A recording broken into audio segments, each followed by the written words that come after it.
Thank you all. Good morning. Thank you all very much for coming. As Nick mentioned, my name's Andrew Summers. I'm Head of Collectives and Fund Research at Investec Wealth and Investments. We run about £28 billion of money, of which about £3 billion is invested in investment companies. So that makes us one of the largest investors in the sector. Now, I'm very conscious of the adage that the only reason that God created fund research analysts was in order to make weather forecasters look good. But I will nonetheless try and provide some insight into the world of investment companies today. And I'm also very conscious that my job is to talk and your job is to listen. And my challenge is to make sure that I finish my job before you finish your job. So I'll try and do that within 30 minutes. So I hope to do that today by following the agenda, a practical perspective on how to research and analyse investment companies. I hope to do this by highlighting the key differences between investment companies and open-ended funds, taking you through our framework for how we analyse investment companies by looking at the three main categories of investment trusts in our world. Now, there are important differences between open-ended funds and investment trusts, which require specific due diligence and ongoing monitoring of investment companies. These differences do mean that you need to take careful consideration of investment trusts when you are constructing portfolios. And then finally, I'll wrap up with some concluding remarks. So let's kick off with a quick revision lesson. It'll be very, very quick.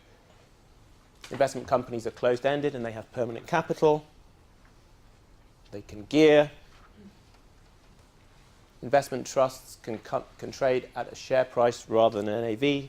Now, this is a real mixed blessing, but it can also provide a real opportunity if you have the expertise to take advantage of this. Now, what it may do for non-equity strategies is that it may mean that your investment has a higher correlation to equities than the underlying assets in the investment trust, or the open-ended fund equivalent. And it may also mean that there is more volatility in your investment than if you were invested in the underlying assets or if you were invested in an open-ended fund equivalent.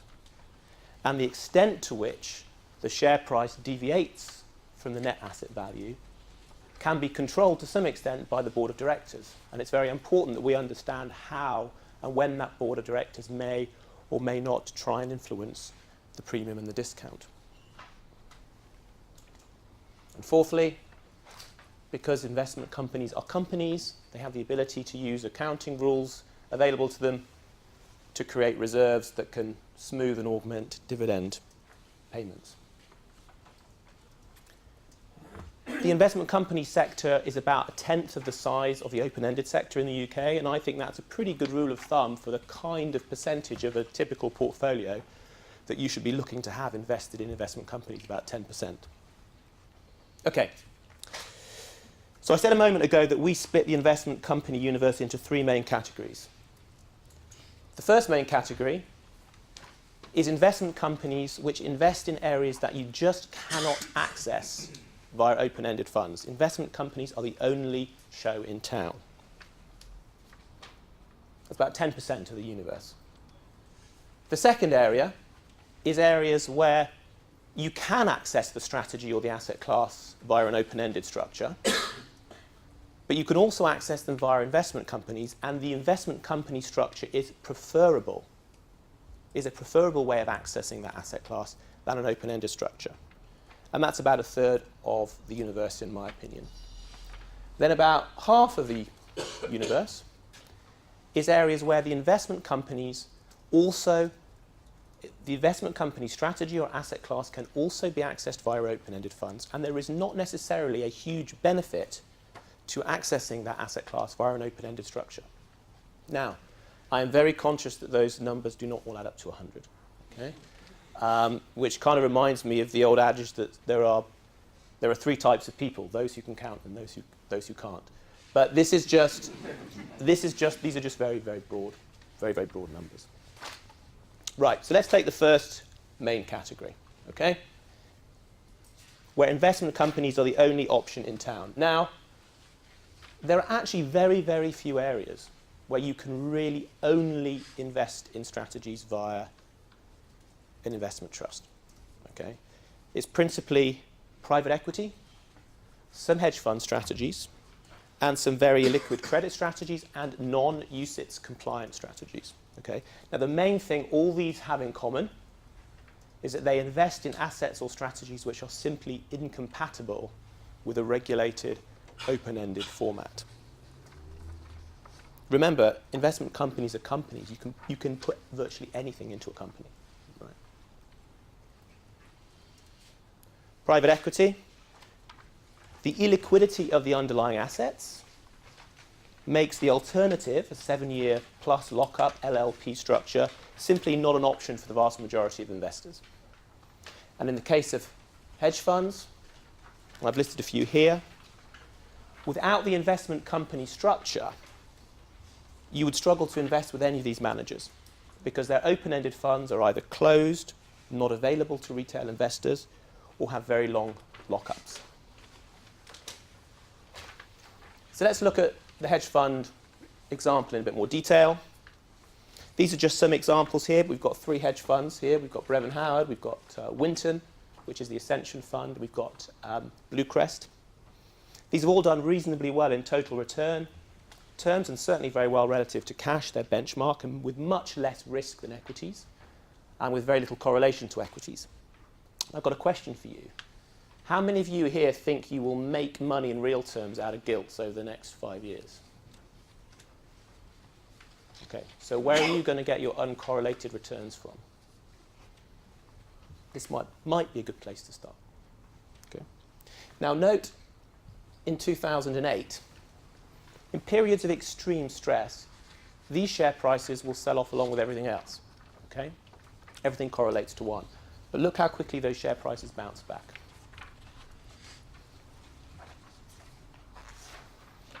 Now, in addition to private equity and hedge funds, the third main area where investment companies are the only option is in illiquid credit strategies. And you can see here some of the attractive yields on offer in the listed credit space.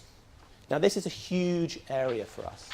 We've invested over £200 million in the last few years in these kind of strategies.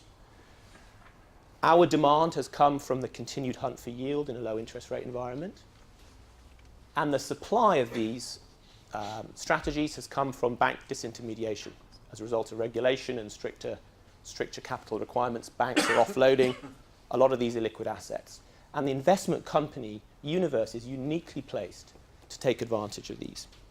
If you know the gross redemption yield on offer of these assets, but all you have to do is hold them to maturity, then buying them and owning them in an investment company format where there is a permanent pool of capital so you do not have to sell them before they reach maturity is very, very attractive. And we are seeing lots of innovation in this area. Peer-to-peer lending is the next big thing in this area. It's not necessarily going to be for us, but it is an example of the innovation that is coming. So we've covered the first area where you can really only buy certain things via investment companies. Now let's look at the second area. Areas where you can also buy these assets and these strategies in an open-ended format, but we believe that the investment company structure is preferable.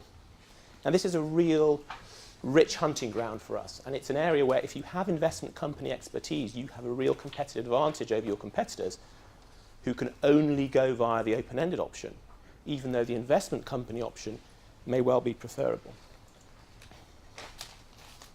Now, we will come on to these in more detail, but we all know of open-ended funds that invest in physical property and infrastructure in smaller companies, funds, and in semi-liquid credit strategies, and also equity income strategies. All those vehicles, all those strategies are also available in investment trust, in investment company format. And we believe in most of those cases, the investment company format structure is preferable. So this slide focuses on physical property. Now, for obvious reasons, liquidity of the underlying assets, physical property naturally lends itself to a closed-ended format. Open-ended funds investing in physical property need to also sit in cash to fund daily redemptions. If you are sitting in cash, that creates a drag on your total return, and it creates a drag on your yield. If you don't sit in lots of cash and you face lots of redemptions, we all remember what happened in 2008 when these funds were gated.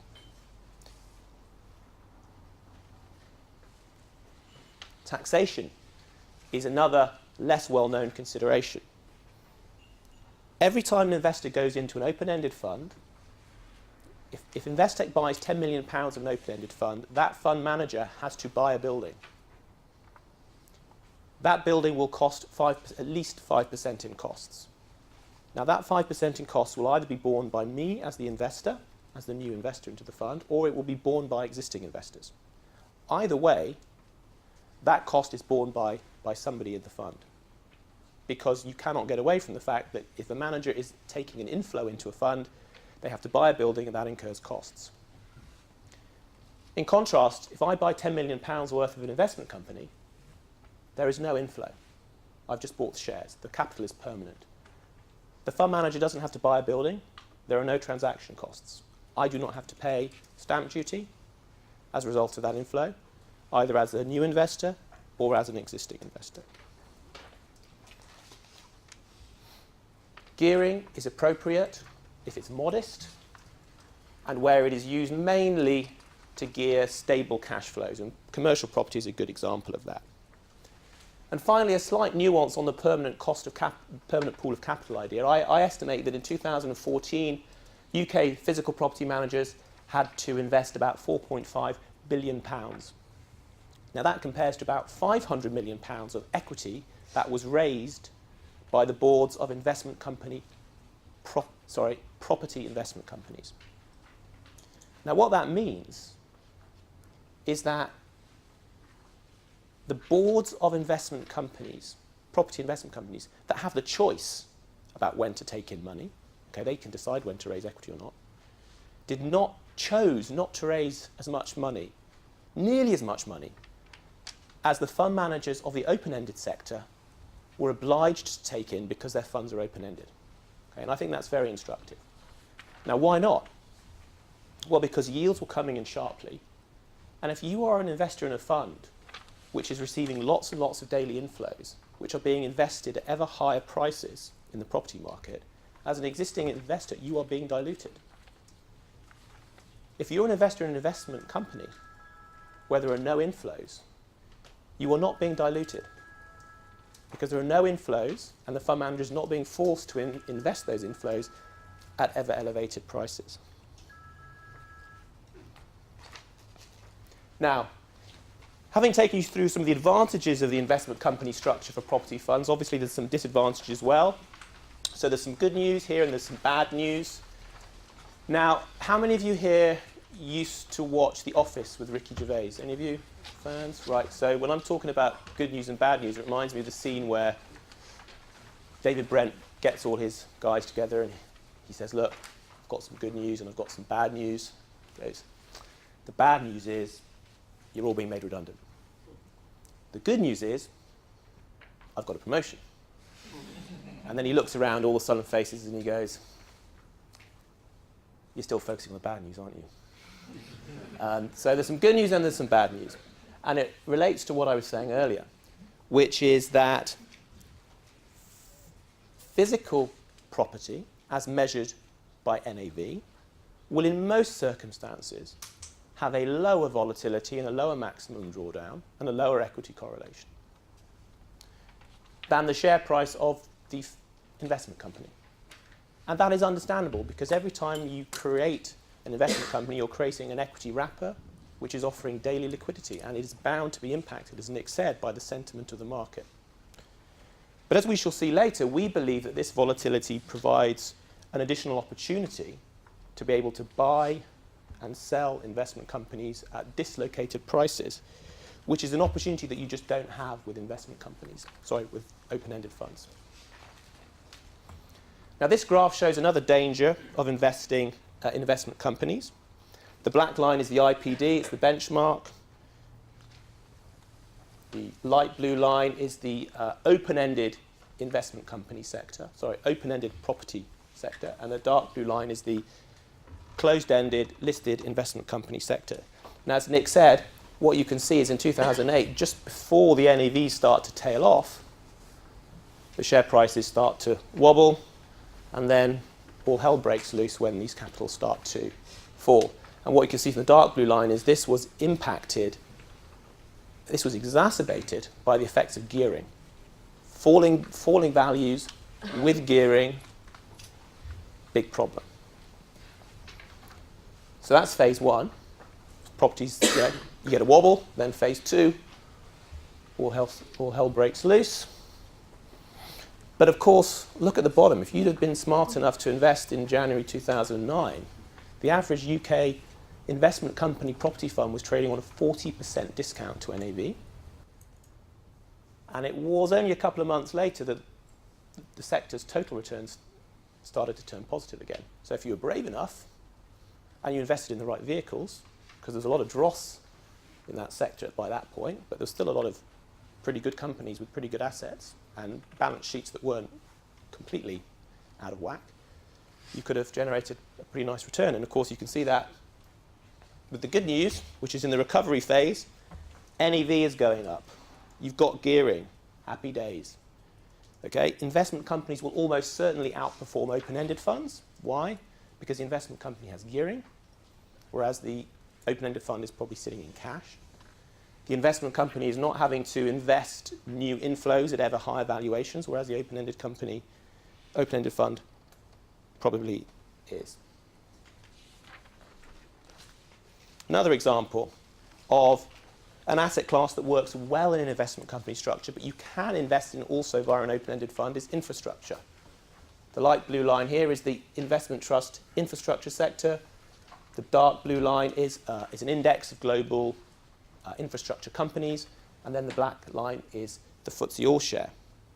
Open-ended infrastructure funds have to invest in infrastructure companies because they're not allowed to invest in actual infrastructure assets. Okay? And they're going to invest in companies such as Argon in the US, which invests in power systems, wiring, and utility construction businesses. But compare that to an infrastructure investment company. They can invest in the concession to operate an actual toll road, the M40, an actual hospital, an actual school, an actual courthouse, an actual prison. Nearly all these cash flows are backed by the UK government. They are RPI linked for 20 years. And these companies are yielding about 5%. Now, we think that is a very, very attractive investment proposition. Now, in 2008, a lot of these infrastructure funds sold off along with everything else, okay, as I mentioned earlier. But they soon bounced back when the market realised that the UK government was going to carry on paying for that toll road. They were going to carry on paying the concession owner for that hospital and for that school. Okay, it's as good as gilt in terms of the credit risk. So even with the equity wrapper of an investment company, in the example of infrastructure, the correlation between infrastructure investment companies and the FTSE is about 0.15. So very, very little correlation. Whereas the average open-ended infrastructure fund has a correlation to the FTSE about 0.8. Okay? So from a portfolio construction perspective, and then from a diversification perspective, investing in investment companies owning infrastructure is a lot more attractive than investing in open-ended infrastructure funds. I won't dwell on this. Nick has mentioned this very, very well already, but clearly the ability to retain and smooth out your dividend flow is very, very important for investment companies. And with an aging population, the benefits that investment companies have over open-ended funds in terms of being able to smooth out and provide a progressive, sustainable dividend is really, really important for this sector. And some of the older investment companies have accumulated years and years of reserves. So one of the things we look at when we're deciding which investment companies to buy for our older clients that want income is to go through the reports and accounts and really understand how big are the income reserves. How many years of falling market dividends could this company endure before it had to cut the dividend? Okay. So now let's look at the third area. In my opinion, the largest category. And this is where investment companies invest in assets and strategies which can also be bought in open-ended format, and which, on paper, an investment company format doesn't really offer necessarily many benefits. Now, these are mainly liquid, large-cap equity strategies. Okay? So there's two potential areas of interest here. One is playing the premium to discount, and the second is playing the gearing. Taking gearing first, now we know that gearing is a high-risk strategy, especially for equities, and especially if you're not gearing an equity strategy which has an income focus, where at least the objective is to gear a relatively stable dividend stream. And the majority of standard equity investment companies don't use material amounts of gearing, and I think that's probably right. Thus, it's really the ability to play the premium and discount game here, which is most important. And the classic example is when one buys an investment company in a sector which is out of favour, so it's trading on a discount. Okay? That sector then comes back into favour, and not only do you then benefit from a rising NAV, but you also benefit from more people buying the shares of the investment companies in that sector, so that the discount narrows. The share price of the investment company outperforms the NAV of the investment company. The NAV of the investment company is probably outperforming the NAV of an open-ended fund because it's got some gearing, and you've got quite substantial outperformance.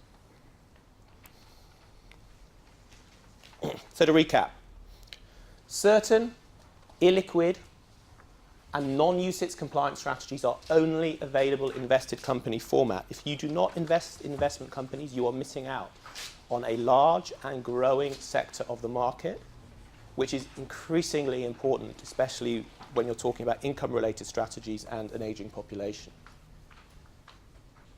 There will be many asset classes and strategies which you can buy in an open-ended format, just as easily as you can in an investment company, but where the investment company structure, through gearing, dividend smoothing, and a fixed capital base, provides real relative advantages. As a consequence, many investment companies will outperform their open-ended equivalents, or simply will be more attractive. So now let's have a look briefly at premiums to discounts. Nick touched on this already, so I'll be very brief. I mean, clearly buying assets at a discount to NAV has its obvious appeal, but it's crucial to understand the reasons for that discount and to believe that that discount will narrow. If you don't think that discount will narrow, buying something on a discount is of no advantage to you. Okay? Similarly, avoiding buying things on a premium makes no sense if you think that premium will be sustained, or indeed if you think that premium will grow. In other words, investment companies trade at discounts and premiums, and their discounts and their premiums to NAV vary for a multitude of reasons. And it's very important for us as investors to understand what drives those re-ratings. Assess an investment company as you would any other company. Look at its absolute valuation. Look at its valuation relative to its own history. Look at its valuation relative to its peers. A couple of examples. Before I move on. As I mentioned earlier, an investment company's board has the ability to control the premium or discount to NAV. When a company is trading at a premium, it can issue shares, which has the effect of bringing the premium down. If an investment company is trading at a discount, it has the ability to buy back shares, which may, if done appropriately, have the effect of narrowing the discount. There are various other ways a board can manage the premium and discount as well, and it's very, very important for investment company investors to understand the board's policies and its ability to manage that premium or discount. I think, the last time I looked, about 20% of investment companies in the universe have explicit discount control mechanisms. Okay, so not many. And not all of them are successful. So an example, the light blue line here is the emerging markets investment trust sector. The dark blue line is the European investment company sector. Now, the EM investment companies look ridiculously cheap relative to European investment companies. In fact, the gap has probably never been wider. And EM investment companies look cheap in absolute terms at an almost 10% discount to NAV. Yet, in relation to their own history, emerging market investment companies don't look like a screaming buy. They look like an interesting buy. Whereas, in contrast, European investment companies look about as expensive as they've ever been. But again, there is no reason not to buy European investment companies if you continue to be bullish on Europe, if the investment company you're buying is geared, and if you think that Europe continuing to be in favour will actually lead to that sector going to a hefty premium. So you need to look beyond the headline numbers to really understand where you think the valuation lies. Another example here. Here we've got the property specialist healthcare sector. This is basically GP surgeries. Okay? And the bottom line is the private equity fund of funds sector. Now, premiums and discounts to NAV are, of course, a measure of the difference between a share price and an NAV. Now, you can't question the share price. The share price is what the share price is. But you may question if you believe the NAV. And if you actually think that the NAV is different to the published NAV, then actually the headline premium or discount may be different. And I'll give you an example. Take healthcare property. Now, why would you buy anything that's trading on a 25% premium to NAV? Okay, well, GP surgeries are very solid assets backed by the UK government, and the yield which valuers use to value these assets is about 5.5%. Now, I think that yield is way too high to value an asset of that quality. If you valued the assets of that sector at a lower yield, the NAV would go up, and all of a sudden that sector isn't trading on 25% premium. It's trading on a much, much lower premium. And therefore it is arguably much, much more attractive. So make sure that you actually believe the NAV. There's nothing immoral or illegal about the way the NAV has been calculated. It's simply you may decide that you have a different view on actually what the NAV is. And that would therefore obviously knock on to you having a different view of actually what the real discount is. Converse for private equity fund of funds. Private equity fund of funds typically trade on discounts. They do that because there's a lot of uncertainty about the value of the underlying assets and there's a lot of lack of transparency. But in the case of most of the private equity fund of funds we invest in, when they sell an asset, they are selling it at quite a substantial uplift to the last value that it was carried at for NAV calculation purposes. So if you actually believe that the NAV of a lot of these private equity fund of funds in reality, when they're realised, is higher than published, thus the discount as published is actually wider, and therefore private equity fund of funds looks like an even more appealing investment proposition. Look at everything from an IRR perspective. If you buy an investment which you think will give you an IRR of 8% and you buy it at par, that's fine. If you buy that same investment at a 10% premium, but you think the NAV is going to grow by 8% a year, if you hold it for 10 years, that's still a 6.5% plus return in total return perspective. A very, very appealing proposition in the current market environment. To move on, talked about gearing already. One thing I'd say about gearing, though, sorry, just on this point, it's crucial to understand gearing. Is it structural? Is it a 20-year debenture which cannot be offloaded in dire market circumstances without a very high cost, or is it a revolving credit facility which you can manage to your own advantage? Is it structural or is it tactical? What is the cost of the gearing? If it's 6% versus 2%, that makes a big difference.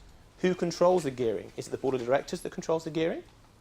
Or is it the fund manager who controls the gearing? What are the covenants on the gearing? What you don't want to do is have a situation where just at the bottom of the market, the bank calls in the loan and insists on you selling your assets at the bottom of the market. Okay? So truly understanding the gearing is very, very important. And who controls it? The board. Nick's touched on the board. The only thing I'd say about the board is that boards are crucial for investment companies, because if you're invested in an open-ended fund and you don't like the fund, you can always get out at NAV, assuming it's not gated. Okay? If you're invested in an investment company which you don't like or which is out of favour, it's a dog, it will almost certainly be trading at a discount. And if you want to get out, you'll be effectively selling the shares, you'll be effectively selling the assets at a discount to their true value, which is very, very annoying. So the role of the board is there to maximise the value for the company and for the shareholders. And it's very, very important that you understand the quality of the board and the board's policies when you're investing in an investment company. Finally, how to use an investment company in a portfolio. Well, stuff we've already talked about. Use them for asset classes that particularly lend themselves well to an investment company structure. For those areas where open-ended equivalents are just as good, consider investment companies nonetheless for the premium and discount opportunity and gearing opportunity they afford. Note that investment companies Note that investment companies will have often a higher equity correlation than their open-ended equivalents, and certainly the underlying assets. And that has obvious implications for portfolio construction and for risk management. Note liquidity, gearing, and monitor the actions of the board, especially in relation to discount and control mechanisms. So, in conclusion, I'm a big believer in the investment company sector. I think they should form a material part of most client portfolios. To maximise the benefits of the sector, we believe you should use investment company specialists for all the reasons I've given. And despite the trading opportunities that premiums and discounts can afford, don't try to be too clever. I still believe that the best way of investing in investment companies is as a long-term investor. Thank you very much.